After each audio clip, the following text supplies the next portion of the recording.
এই আমি ভাত খাইছি কিনা কি করতেছি তোর তো কোনো কেয়ার থাকে না, তোর সমস্ত কেয়ার এই নাগরের জন্য, এই নাগরের জন্য। আশরাফ তুমি ভুল বুঝতেছো আমাকে।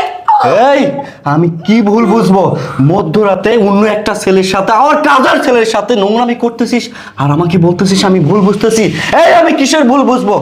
মধ্যরাতে আমার বাসার কাজের ছেলের সাথে নোংরামি করতেছিস, তুই আবার আমাকে বলতেছিস আমি ভুল বুঝতেছি?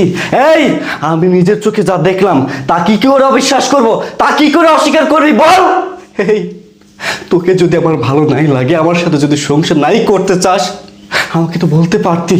এই তুই যদি নোংরামি করতি অন্য কোনো মানুষের সাথে তাও আমি মানতে পারতাম, কিন্তু আমারই বাসার কাজের ছেলের সাথে নোংরামি করতেছিস। এই এমন একটি দিন, এমন একটি ঘটনা আমার লাইফে আসবে আমি না কল্পনা করতে পারিনি। তোর মতো নারীর সাথে আর যাবো কখনোই সংসার করা যায় না। এখনই তুই তোর কাজের ছেলের সাথে এখন